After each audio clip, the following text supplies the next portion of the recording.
কথাটা বলতে বলতে ভেতরে ঢুকলেন শিরিন হক। বউটা ভারী অসভ্য, এতদিনে তিনি যা বুঝলেন এতে। আমি সেভাবে বলতে চাইনি ফুপি। ছোট্ট করে বলে রুম থেকে বেরিয়ে গেল সাবরিনা। তারা ছিল তার বোন, সে তৃতীয়, সাফরিন চতুর্থ। তাদের কখনো আহ্লাদ দিতে দেখেনি তারা। কিন্তু বিয়ের পর হিয়ার প্রতি সকলের আহ্লাদিপনা প্রথম প্রথম ভালো লাগলো, এরপর আস্তে আস্তে কেমন যেন বিতৃষ্ণা চলে এলো। তারপর শ্বশুর মারা গেল, হিমেল ঢাকা চলে গেল।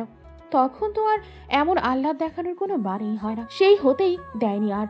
হিয়া ঢাকা চলে আসার পর প্রথম প্রথম নাখোশ থাকলেও পরে খুশি হয়েছিল। বাড়িতে তার একার রাজত্ব চলতো। কিন্তু ঢাকায় এসে যখন দেখলো হিয়া এই বাড়িতেও এভাবেই থাকে, তখনও বেশি অবাক হয়েছিল। আরও বেশি অবাক হয়েছে হিয়া নিলয়ের বউ শুনে। এই মেয়েটা সবসময় বেশি বেশি পায়। বিয়ের পর থেকেই দেখছে নিলয়ের মতো লোকের সাথে কি ওর মতো মেয়ের যায়। কবে হলো এই বিয়ে? নিলয় ভাইয়াই বা পছন্দ করলো কবে ওকে? সে মানতে পারল না এগুলো। তার বোন সাফরিনের কথা ভেবে তার কষ্ট হলো।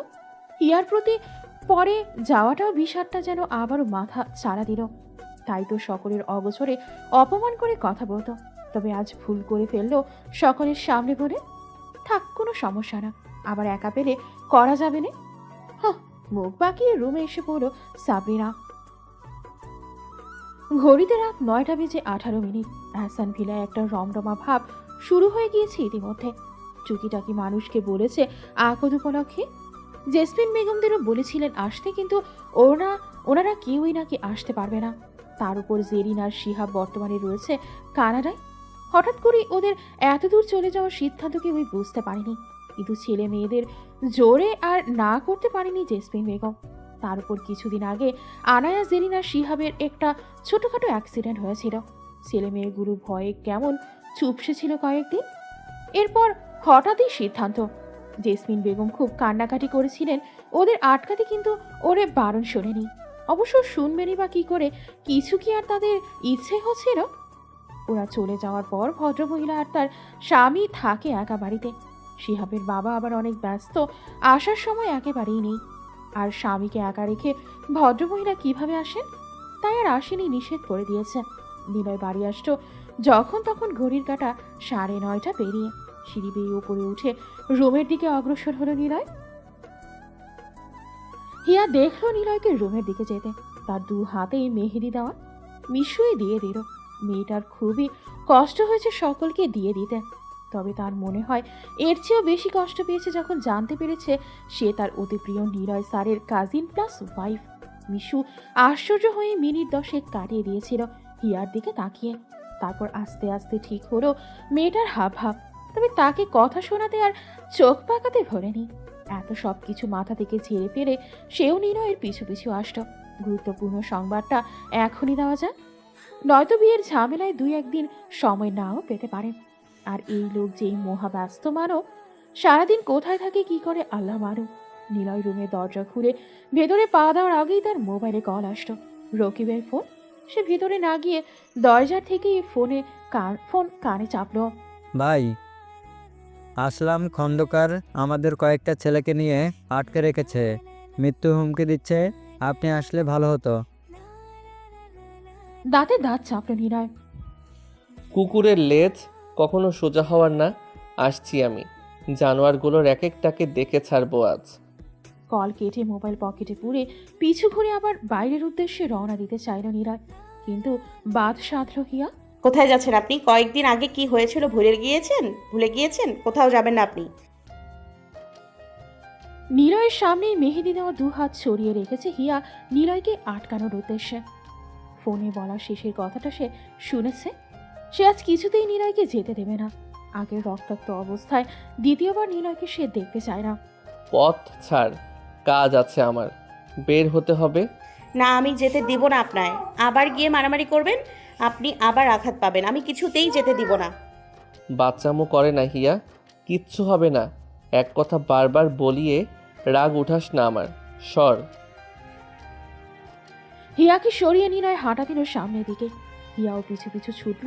সে আজ কিছুতেই যেতে দেবে না। তার কান্না করার উপক্রম। হিয়ার ছোট ছোট পায়ে এগোতে এগোতে নিলয় সিঁড়ির কয়েক ধাপ পেরিয়ে গিয়েছে ইতিমধ্যে। হিয়াও দু এক সিঁড়ি পেরিয়ে মেহেদি দেওয়া হাতেই নিলয়ের হাতের কবজি টেনে ধরল। আপনি কথা শুনছেন না কেন আমার? না গেলে কি হবে শুনি? নিলয় তাকালো মেহেদিতে লেপটে যাওয়া তার হাতের দিকে, অপর চোখ তুলে তাকালো হিয়ার মুখশ্রীতে। হিয়ার দিকে চেয়েই হাত ছোটালো ওর থেকে। আর একবার আটকেছিস তো মায়ের খাবি তুই আমার কাছে। চোখে মুখে ভয়াবহ রাগ তার। আচ্ছা আটকাবো না, আপনি যেন না প্লিজ। নিলয় শুনল না হিয়ার কথা। সে পিছু ঘুরে আবার সিঁড়ি বেয়ে নেমে যাচ্ছিল। হিয়াও আবার নিলয়কে আটকাতে ওর বাহুতে ধরতে যাচ্ছিল, কিন্তু নিলয়ের লাগ না পেয়ে উপর হয়ে পড়ল সিঁড়িতে। সাথে সাথে হিয়ার চিৎকারে ভারী নিস্তব্ধ হলো গম গম করা দোতলা ডুপ্লেক্স বাড়িটা। সামনে থাকা নিলয়ের কান তবদা লেগে যাওয়ার মতো। ঝড়ের বেগে সে পিছু ঘুরল, দেখল উপর হয়ে পড়ে আছে হিয়া। সেকেন্ডও ব্যয় করলো না, দৌড়ে সিঁড়ি বেয়ে হিয়াকে পাজা করে তুলে নিল। আমার বাচ্চা, আমার বেবিটা, ও বাঁচবে না আল্লাহ। নাক বেয়ে রক্ত পড়ছে হিয়ার, নাকেও আঘাত লেগেছে। হিয়াকে নিয়ে রুমের দিকে ছুটেছে নীরা। তার পিছু পিছু সকলে দৌড়াচ্ছে। সকলের চোখে মুখে আতঙ্ক, শরীরের পশম দাঁড়িয়ে যাচ্ছে। কি বলছে হিয়া? হিয়াকে খাটে বসানো নীরয়। ওর মুখশ্রী দু হাতের আঁচড়ায় ভরে জিজ্ঞাসা করল, কি হয়েছে? কোথায় কষ্ট হচ্ছে পাখি? আমায় ডক্টরের কাছে নিয়ে যান। এখানে কেন আনলেন? আমার বাচ্চাটা বোধহয় বাঁচবে না। কান্না করতে করতে বলল হিয়া। কারো তোয়াক্কা না করে সে নিজেই নিলয়কে ছেড়ে উঠে দাঁড়ালো পেট চেপে। আল্লাহ, হিয়া ব্লাডিং হচ্ছে। চেঁচিয়ে উঠল মিশু। দৌড়ে এসে ধরল হিয়াকে। মিশুর সাথে সকলে আল্লাহ বলে চিৎকার করে উঠল। সকলের হাতে হাত, পায়ে পা লেগে যাওয়ার মতো অবস্থা। কান্না করা শুরু করে দিল তারা। কি হয়ে গেল এসব? নিলয় দেখল তার সামনে বিছানো বেডশিটটা রক্তে রঞ্জিত খানিকটা। তার মস্তিষ্ক এঁটে গেল সব। অঘোষিত সংবাদেই প্রথম তার পুরো শরীর অসাড় লাগছে। মনে হচ্ছে শরীরে কোনো শক্তি অবশিষ্ট নেই। হাত কাঁপছে, পাগুলো কেমন জড় পদার্থ মনে হচ্ছে। তাও সে ঠেলে নিজেকে ওঠালো। হিয়াকে এবার পাজা কোলে করে দৌড়ে রুম থেকে বের হলো হসপিটালের উদ্দেশ্যে। হিয়া ততক্ষণে অর্ধজ্ঞান প্রায়। নিভু নিভু হয়ে বলছে, আল্লাহ, আমার বাচ্চাটার কিছু হতে দিও না, ওকে ভালো রেখো। আমার বাচ্চা। বন্ধ চোখের কোল বেয়ে পানি পড়ছে। হিয়াকে হসপিটালে নিয়ে আসা হয়েছে। নিলয়ের ফ্রেন্ড তাজরিনও চলে এসেছে ইতিমধ্যে। আসিফও হাজির, সাথে সাথেই তার মাথায় কাজ করছে না। কিভাবে এসব হলো? কখন হলো? চেক আপ করানো হচ্ছে হিয়ার। তাজরিন আর মিশু আছে ভেতরে। হসপিটালের করিডোরে অবস্থিত বেঞ্চিতে সকলে বসে আছে আর আল্লাহর কাছে দোয়া করছে।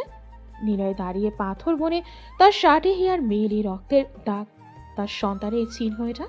মাথায় রাগ চড়ে থাকা রাগই যেদিন নিলয়ের এবার বুকে প্রচন্ড রকম রক্তক্ষরণ হচ্ছে। কাউকে বোঝানোর মতো না, কাউকে দেখানোর মতো না। চোখ মুখের অবস্থা ভয়াবহ। আসিফ আসলে ওর কাছে এ নিয়ে কয়েকবারই এসেছে, কিন্তু কথা বলাতে পারছে না ওকে। তার মন হিয়ার জন্য যতটা দুশ্চিন্তাগ্রস্ত, তার থেকেও বেশি নিলয়ের জন্য। কারণ সকলের অগোচরে থাকা সত্যটা সে জানে। সে জানে এই নিলয় কতবার কত রকম ভাবে ভাঙে। এই ছেলেটার ভাগ্য এত খারাপ।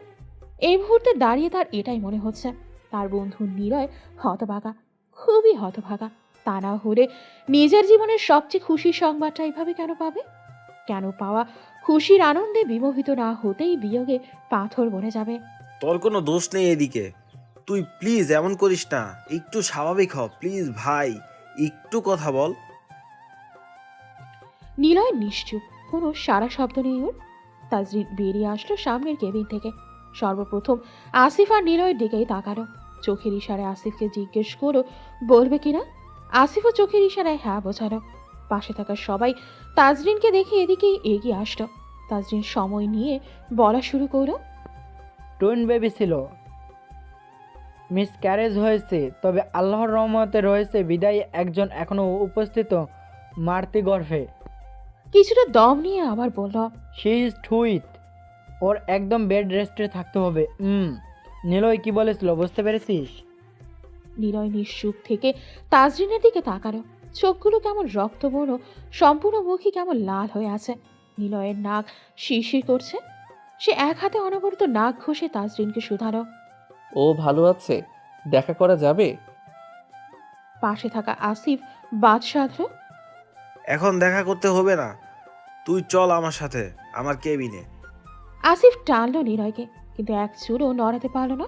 নিলয় এক দৃষ্টিতে তাকিয়ে তাজরিনের দিকে, প্রশ্নের জবাবে আশায়। তাজরিন হকচকালো, হকচকিয়ে ওপনিশ মাথা দোলালো। নিলয় আর অপেক্ষা করল না, সকলকে উপেক্ষা করে কেবিনের দরজা খুলে ভেতরে ঢুকে গেল। শিরিন হক আরেকটু এগিয়ে তাজরিনের কাছে গেলেন, ভাঙা ভাঙা কণ্ঠে জিজ্ঞেস করেন, কত মাস চলছে আমার মেয়েটার? আর একটা বাচ্চা আছে যে, ওর কোনো রিস্ক নেই তো?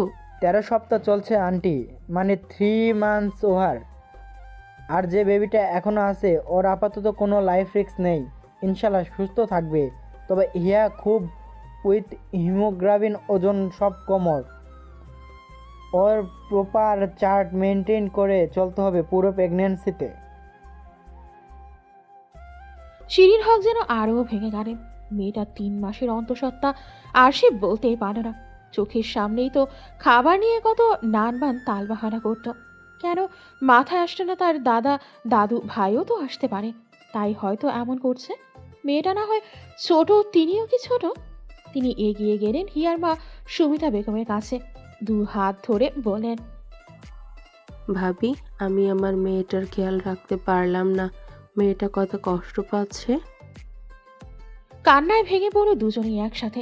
সুমিতা বেগম পারছে না মেয়ের জন্য চিৎকার করে কান্না করতে। একমাত্র মেয়ের এমন বিধ্বস্ত অবস্থা যে তার চোখে সইছে না। হাতে ক্যানোলা ফিট করা স্যালাইন চলছে, হিয়া বসে আছে 2 হাত হাঁটু 2 হাত ধারা পেঁচিয়ে। চোখে মুখের অবস্থা ভয়াবহ, সাংঘাতিক। নাকের উপরে ছোট্ট একটা 1 টাইম ব্যান্ডেজ লাগানো। দরজা খোলার শব্দেও হিয়া সেদিকে তাকায়নি। তার মস্তিষ্ক এখন অসাড়, কোনো কিছুই সহজে কাজ করছে না। যে সংবাদ সকলে পেয়েছে তা যদি রাতেই চলে যায়, এরকম তো হওয়ারই কথা। আর সে তো মা, মায়ের সাথে কোনো তুলনা হয়? সন্তান বিয়োগের কষ্ট কি মা ছাড়া কেউ উপলব্ধি করতে পারে? শরীর একদম নিস্তেজ হয়ে আছে তার, কেমন থম মেরে রয়েছে মেয়েটা। নিলয় এসে বেডের পাশে রাখা টুলটায় বসল, কয়েক পল তাকিয়ে রইল হিয়ার বিধ্বস্ত মুখটার দিকে। চোখের পলক পড়ছে না নিলয়ের। বাদখানিক পর হিয়ার হাঁটু আঁকড়ে ধরে হাতটা টেনে নিজের হাতের মুঠোয় নিল, একটা গাঢ় চুম্বন করো হাতে। হিয়ার কোনো প্রতিক্রিয়া নেই, সে এখনো অন্যদিকে তাকিয়ে এক দৃষ্টিতে। তুই তো জানতিস, আমায় কেন জানালি না? হিয়া এখনো নিশ্চুপ। একটু সময় গড়ালো, নিলয় হিয়ার হাতে একটু চাপ প্রয়োগ করলো। বল, কেন জানালি না আমাকে? তুই জানতি তো, তাই না? হিয়ার মস্তিষ্ক হঠাৎই জ্বলে উঠল, টান দিয়ে হাত নিয়ে আসলো নিলয়ের কাছ থেকে। হ্যাঁ হ্যাঁ, জানতাম আমি, আজই জেনেছি। গিয়েছিলাম না জানাতে আপনায়, শুনেছেন আমার কথা, সময় দিয়েছিলেন আমায়। আমি কি কি কি কি আপনি? হ্যাঁ, আপনার জন্য আজ এই অবস্থা। সব সময় নিজের মর্জি মতো চলেন আপনি, নিজের রাগ জেদকেই প্রাধান্য দেন। আপনাকে আমি দেখতে চাই না, আপনাকে আমি দেখতে চাই না, যান এখান থেকে। হিয়া চিৎকার চেঁচামেচিতে আসিফ, তাজরিনা, শিরিন হক, সুমিতা বেগম দৌড়ে কেবিনে আসলেন। হিয়াকে আটকানোর চেষ্টা করা শুরু করলেন। এতে ক্ষতি হতে পারে এটা সেটা বোঝাতে চাইল তাজরিন তাকে, কিন্তু না, হিয়া আজ অবুঝ, বড়ই অবুঝ। তার পরিস্থিতিতে সবাই বোধহয় এরকমই করতো। ছাড়ুন আপনারা আমায়, এই লোকটাকে এখান থেকে যেতে বলেন। আমি ওনাকে দেখতে চাই না, ওনার জন্যই আজ এই অবস্থা, ওনার জন্যই আজ আমার সন্তান চলে গেল। চেঁচামেচি করে কান্না করছে আর এসব বলছে হিয়া, তাকে থামানো যাচ্ছে না। অবস্থা বেগতিক দেখে তাজরিন আসিফ এসে নিলয়কে বুঝিয়ে সুঝিয়ে বাইরে যেতে বলল, তা না হলে হিয়ার আর বেবির দুজনেরই ক্ষতি হতে পারে। নিলয় চুপ থেকেই কেবিন থেকে বেরিয়ে যেতে নিল, কিন্তু হিয়ার চেঁচানো বাক্যে পা জোড়া আটকে গেল জায়গায় স্থির হয়ে। আমি আর থাকবো না এদিকে। ফুপি, ওনাকে বলো ডিভোর্স দিয়ে দিতে আমায়। ওনার মতো মানুষ আমার জীবনে দরকার নেই। উনি আমায় আর আমার আরেক সন্তানকেও বাঁচতে দেবে না। আমি চলে যাব, এখান থেকে চলে যাব অনেক দূরে। নিলয় ঝড়ের গতিতে এসে হিয়ার চুল খামচে ধরে গলা চেপে ধরল। কি বললি? আবার বল, কোথায় যাবি তুই? আমি বলেছিলাম আমার পিছু পিছু আস, বারণ করিনি যেতে। কেন গেলি আমার পিছু পিছু সিঁড়িতে? অবাধ্য সবসময় কেন হস, বল আমায়। নিলয় মস্তিষ্ক ক্ষিপ্ত হয়ে আছে হিয়ার কথায়। সে ভালো মন্দ কিছুই অনুভব করতে পারছে না। সকলে যেন ভয়ে আতঙ্কে থুতমুথিয়ে গেল। আসিফ, তাজরিন এসে জোর করেও ছোটাতে পারছে না ওকে। অনেক চেষ্টায় সর্বশেষ সফল হলো। ছাড়া পেয়ে হিয়া গলা চেপে কাশা শুরু করলো। তবুও কাশতে কাশতেই বলল, আমি আর কিছুতেই থাকবো না আপনার সাথে। আজকে আমি ডিভোর্স ফাইল করব। আপনি একটা অসুস্থ বদ্ধ পাগল উন্মাদ। নিলয় আবার গিয়ে হিয়াকে চেপে ধরতে চাইল, কিন্তু তার আগেই ওর গালে সপাটে চড় পড়ল। উফ, একই কাজ আবার দ্বিতীয়বার। সেই হিয়ার জন্যই সকলে বাকরুদ্ধ, যেন মূর্তি বনে গেছে সবাই। নিলয় তো সম্পূর্ণ স্থির হয়ে দাঁড়িয়ে গেল, কোনো নড়চড় নেই, একদম নিস্তব্ধতা নেমে এলো পুরো কেবিন জুড়ে। হিয়া বুঝি এবার শান্ত হলো। তুমি কি মানুষ? মেয়েটার এই অবস্থায় ওর গায়ে হাত তুলছো? ও না হয় একটা ট্রমাতে আছে, তাই বলে তুমিও এমন করবে? ওদের বাঁচতে দিবে না? একজনকে খুনিয়ে শান্তি হয়নি এখনো? শিরিন হকের কথায় পুরো কেবিন জুড়ে যেন আরো নিস্তব্ধতা নেমে এলো। কয়েক মিনিট এভাবেই কেটে গেল। আসিফ অনেক কষ্টে কদম ফেলে নিলয়ের কাছে এগিয়ে এলো। তার গলা কাঁপছে, হাত কাঁপছে।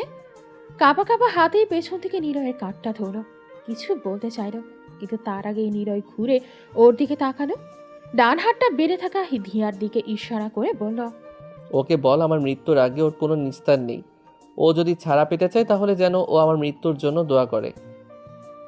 হাতটা নামালো নিলয়। ইতিমধ্যেই তার কান নাক দিয়ে গরম লোহিত রক্ত বের হতে শুরু করেছে। ডান হাতে নাকের গড়িয়ে পড়া রক্তগুলো মুছল। আবার বলল, আমার পিছনে দাঁড়িয়ে থাকা উনি আমায় এই জীবনে বোঝেনি, আমার মৃত্যুর আগ পর্যন্ত হয়তো বুঝবে না। ওনাকে বলবি যেন একই দোয়া করে, তা না হলে ওনার ভাতিজির কোনো নিস্তার নেই আমার থেকে। আমার কাছে মৃত্যু ছাড়া কোনো অপশন নেই ওকে ছাড়ার। অনবরত পলক ঝাপটাচ্ছে নীরা। তার দৃষ্টি ঘোরা হয়ে আসছে। হাতের উল্টো পিঠে বারবার নাক ঘষছে। আসিফ তো প্রায় কান্নাই করে দিল। প্লিজ ভাই, এগুলো বলিস না, সব ঠিক হয়ে যাবে। তুই আমার সাথে চল, ট্রিটমেন্টের প্রয়োজন তোর। সেন্সলেস হয়ে যাবি তো এখনই। হুম, দরকার নেই, আসছি আমি। এদের বল বেশি বেশি করে দোয়া করতে। কাপা কাপা পায়ে নিলয় কেবিন থেকে বের হলো। আসিফ শত বলেও আটকাতে পারল না। শিরিন হক বুঝি জীবনের প্রথম ভুলটা আবার করে ফেললেন। এবার বুঝি তিনি সত্যি সন্তান হারা হয়ে যাবেন। ইয়ার চিৎকার চেঁচামেচি সেই কখনই থেমে গেছে। সে পাথর বনে আছে শুধু। সে তার নিলয় ভাইয়ের মৃত্যু কখনো চাইতে পারে? তাকে কেন বললো এটা? সে কি সব বলে ফেলে এগুলো? ওনার কি হয়েছে? কোথায় গেলেন উনি? এই অবস্থায় কোথায় গেল? হাতের ক্যামেরা খুলে দৌড়ে বের হলো হিয়া। ফিনকি দিয়ে রক্ত পড়ছে। করিডোরে গিয়ে পা দুটি থমকে গেল। চিৎকার করে উঠল হিয়া। আসিফ, তাজরিন সহ কিছু মানুষ ধরাধরি করে স্ট্রেচারে উঠাচ্ছে নিলয়কে। হিয়ার পিছু পিছু আশা সকলেও দেখলে নিলয়ের এই অবস্থা। শিরিন হক সাথে সাথেই কান্না করা শুরু করে দিলেন। তাজরিন হিয়াকে দেখে দৌড়ে আবার হিয়ার কাছে আসলো। এত স্ট্রেসে মেয়েটা শেষ সম্বলটাকেও না হারিয়ে ফেলে। এহসান পরিবারে শোকের মাহাতাম বয়ে যাচ্ছে। বাইপোলার ডিসঅর্ডার মেজাজের চরম উত্থান পতন, অতিরিক্ত উচ্ছ্বাস বা খুবই নিম্ন মেজাজ, ঘুমের অভ্যাসের পরিবর্তন, অতিরিক্ত খরচা ইত্যাদি। সিজোফ্রেনিয়া এটি একটা গুরুতর মানসিক ব্যাধি, যেখানে রোগীর চিন্তা ও অনুভূতিতে অস্বাভাবিকতা দেখা যায় এবং বাস্তবতাকে উপলব্ধি করতে সমস্যা হয়। মানুষ হিসেবে যে কেউই এ ধরনের মানসিক রোগে ভুগতে পারে, বিশেষ করে যাদের ছোট বেলাটা নিঃসঙ্গতায় আবার অনেকটা ট্রমায় কাটে। এই ধরনের রোগীরা নিজেকে সহ অন্য কেউ আঘাত করতে 2 মিনিট ভাবে না। তাদের কাছে সবই তখন জুৎসই মনে হয়, আর এদেরকে বলা হয় সাইকাটিক। যারা এই সমস্যায় ভোগে তাদের অতি শীঘ্রই মানসিক রোগ নিরাময় চিকিৎসকের শরণাপন্ন হওয়া উচিত, এবং তাদের অনিচ্ছা সত্ত্বেও হতে হয় যদি পরিবার, ফ্রেন্ড সার্কেল ড্যাবোটিং কেয়ারিং হয়। যেমনটা আমাদের নিলয়ের ফ্রেন্ড সার্কেল ও তার পরিবার। হৃদয়ের ছুরিকাঘাত করার মতো হলেও সত্য, এহসান বাড়ির একমাত্র উত্তরসূরি নিলয় হাসান একজন মানসিক রোগী, যে সিজোফ্রেনিয়া এবং বাইপোলার ডিসঅর্ডার দুটোতেই আক্রান্ত। শৈশবে মা বাবা থেকে থাকা দরুন নিঃসঙ্গতায় সময় কাটানো ছেলেটা কখন একরোখা বদমেজাজি রাগী হতে হতে এই রোগে আক্রান্ত হয়েছে তা সকলের অজানা। আস্তে আস্তেই পরিবার পরিজন থেকে বিমুখতার নিলয়ের বেড়ে গিয়েছিল। ক্যাম্পাসে হুটহাট রেগে যাওয়া, রেগে গিয়ে এর মাথা ফাটিয়ে দেওয়া, আবার কারণে অকারণে নিজেকে শাস্তি দেওয়া, নাওয়া খাওয়া বন্ধ করে দেওয়া, সব কিছুই কেমন যেন অস্বাভাবিক লাগতে লাগলো আসিফের কাছে। সে নিলয়কে এ বিষয়ে অবগত করে নিলয় একদমই মানতে চাইল না। তারপরও আসিফ জোর করেই নিয়ে গিয়েছিল বাংলাদেশের এক বিশেষজ্ঞ মনোরোগ বিষয় ডক্টরের কাছে। তিনি জানান চিকিৎসার আওতায় থাকতে বললে নিলয় তাতে নাখুশ করে দিয়েছিল। কোনো চিকিৎসাই নেয়নি। এতে দিন দিন ওর পাগলামও বাড়তে লাগলো। তারপর আসলো ওর সেই দিন যেদিন সকলে গ্রামে গেল, সেই 8 বছর আগেরকার ঘটনা। সেদিন হিয়ার হাতে থাকা শিহাবের হাতের ওপর নিলয়ের হেক্সিসল ঢেলে দেওয়ার পর হিয়ার চিৎকারে যখন চারিপাশ ভারী হলো, সেদিনই নিলয় উপলব্ধি করলো তার দ্বারা তার ছোট্ট পাখি কষ্ট পেয়েছে। তারপর আবার সেই অ্যাক্সিডেন্ট, মা বাবার শর্ত, কান্নাকাটি, আহাজারি সব মিলিয়ে নিলয় চলে গিয়েছিল আমেরিকায় একজন সাইকিয়াট্রিক বিশেষজ্ঞ অ্যামেলিও ফার্গুসনের কাছে। তার সাথে ছিল আসিফ। চিকিৎসার পাশাপাশি ডক্টরি পড়াটা অনেক চেষ্টায় ধরে রাখতে পেরেছিল নিলয়। তারপর হিয়া থেকে দীর্ঘদিনের সেই বিচ্ছেদ, একসময় দেশে চলে আসা, তার মায়ের দেওয়া সেই শর্ত, প্রাপ্তবয়স্ক হওয়ার আগে হিয়া থেকে দূরে থাকা, সব মিলিয়ে আবারও সেই নিঃসঙ্গতা, মানসিক অসুস্থতায় ভুগতে থাকত। বর্তমান তারই প্রতিচ্ছবি। নিলয়কে হসপিটালে অ্যাডমিট করে রাখা হয়েছে। অতিরিক্ত চাপ, মানসিক উত্তেজনায় প্যানিক অ্যাটাক হয়েছে ওর, যার ফলে রক্তপাত, এরপর সেন্সলেস। এই ধরনের রোগগুলো খুবই ভয়ঙ্কর। কার্ডিয়াক অ্যারেস্টেরও আশঙ্কা থাকে। অল্পতেই প্রাণনাশকারী হয়ে যায় এগুলো। নতুন ভোরের সূচনা। তবে আজকের ভোর ভিন্ন, কারণ আজ এহসান ভিলায় সকলের সূর্যোদয় ঘটেছে দুশ্চিন্তাগ্রস্ত হয়ে হসপিটালের মধ্যে। পাশাপাশি দুটি কেবিনে হিয়া আর নিলয়। ইঞ্জেকশনের প্রভাবে ঘুমোচ্ছে হিয়া, তবে নিলয় জ্ঞানহীন। কখন জ্ঞান ফিরতে পারে অনিশ্চিত সকলে। হিয়ার ঘুম ভাঙল দুপুরে। ঘুম থেকে উঠে এসে নিলয়ের কেবিনে চোট লাগালো। নিলয়ের এখনও জ্ঞান ফিরেনি। নিস্তেজ নিলয়কে দেখে হিয়ার কলিজা মুচড়ে উঠল। থুতনি সহ ঠোঁট দুটো তীর তীর করে কেঁপে উঠল। সে গিয়ে বসল নিলয়ের বেডের পাশে টুলে। নিলয়ের বাম হাতটা টেনে নিল নিজের কাছে, তার উপর গাল ঠেকিয়ে কাত হয়ে মাথা এড়ালো। চোখের কার্নিশ বেয়ে জল গড়ল নিলয়ের পৃষ্ঠদেশে। আপনি কি করে এই কথা বলতে পারলেন? ভালো কি শুধু আপনিই বাসেন, আমি বাসিনি? বলেছি বলেই কি চলে যেতাম? এগুলো কেন বললেন? হ্যাঁ, কেন বললেন? বিড়বিড় করছে হিয়া সব বলে।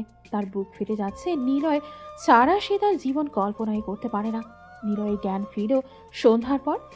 জ্ঞান ফেরার পর সে দেখল হিয়া ঘুমিয়ে আছে, তার বা হাত টেনে টুলে বসে। ধীরে ধীরে উঠে বসল সে। ঘুমন্ত হিয়ার থেকে হাতটা ছাড়িয়ে ডান হাতের ক্যানোলা নিজে নিজেই খুলে ফেলল। নড়াচড়ায় হিয়ার ঘুম ছুটে গেল। ঘুম হলে ভুল হবে, চোখ লেগেছিল শুধু, তাও এই মাত্রই। হিয়া দেখল নিলয় নিজেই হাতের ক্যানোলা খুলে বেড থেকে নামার প্রস্তুতি নিচ্ছে।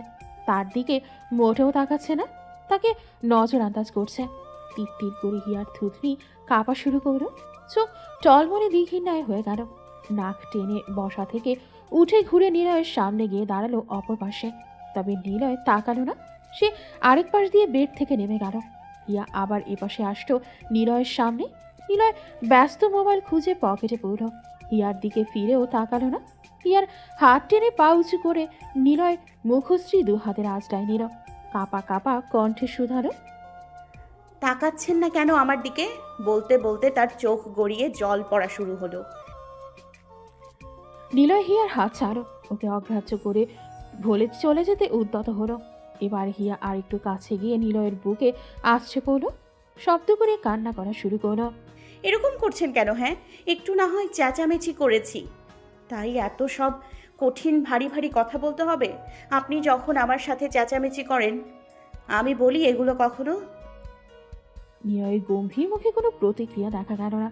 এদিকে হিয়া নিলয়কে প্রতিক্রিয়াহীন দেখে কান্নার বেগ বাড়ালো। দু হাতে নিলয়ের পিঠ খামছে ধরল। এবার নিলয় রাগত স্বরে বলল, ছাড়, বিরক্ত লাগছে তোর এসব কান্না। আমার কান্না তো এখন বিরক্ত লাগবেই। দুদিন পর আমাকেও বিরক্ত লাগবে।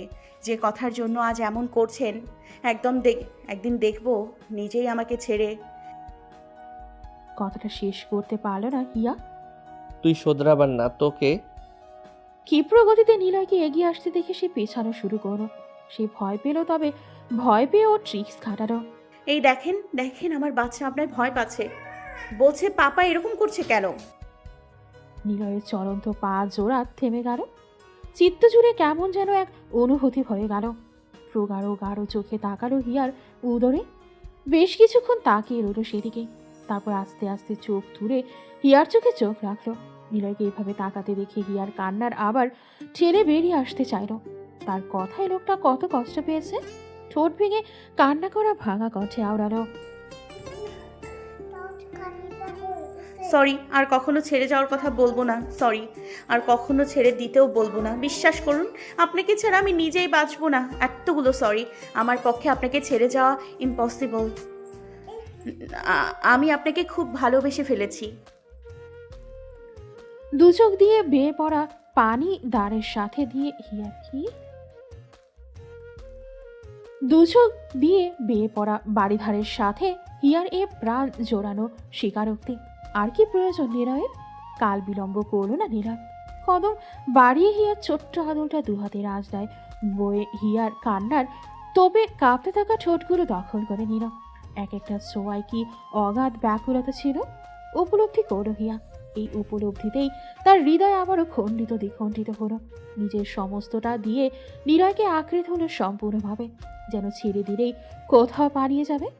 কেবিনের বাইরে দাঁড়িয়ে থাকা সকলে লজ্জায় হাঁসফাঁস শুরু করে দিল। তারা এসেছিল হিয়া কি করছে আর নিলয়ের জ্ঞান ফিরেছে কিনা তা দেখতে। শিরিন হক, সুমিতা বেগম লজ্জায় একে অপরের দিকে তাকাতে পারছে না। ছেলে মেয়েগুলোর প্রাইভেসি থাকতেই পারে স্বামী স্ত্রী, তাদেরই ভুল হয়েছে নক না করে দরজা খোলা। তারা তড়িঘড়ি করে আবার দরজা ভিজিয়ে উল্টো পথে হাঁটা শুরু করলো। তাদের এইভাবে যেতে দেখে অপর পাশে এগিয়ে আসা আসিফ আর তাজরিন ভ্রু কুঁচকাল। এবার দ্রুত হেঁটে কোথায় যাচ্ছে ওনারা? ভাবলো নিলয়ের হয়তো জ্ঞান ফিরেছে, সেই খবরই হয়তো আঙ্কেলকে দিতে যাচ্ছে। তারাও খুশিতে বিগলিত হয়ে নক না করে দরজা ঠেলে ভেতরে ঢুকে গেল। ভেতরে যেতেই তাদের দুজনের চোখ ছানা বড়া। একে অপরের দিকে তাকালো আহাম্মক মার্কা লোক নিয়ে। তারপর সমস্বরেই কেশ উঠল দুজনে। কাশির শব্দ পেয়ে হিয়াকে ছেড়ে দিল নীরা। দুজনেই তাকালো কেবিনের দরজার দিকে। আসিফ আর তাজরিনকে এভাবে চোখ বড় বড় করে তাকিয়ে থাকতে দেখে লজ্জায় হিয়া বেড়ে থাকা পাতলা চাদরটা দিয়ে নিজেকে সম্পূর্ণ ঢেকে ফেলল। চুম্বনরত অবস্থায় কখন বেরিয়ে এসেছে সেদিকেও খেয়াল ছিল না দুজনের। ভাগ্যিস এর বেশি কিছু হয়নি।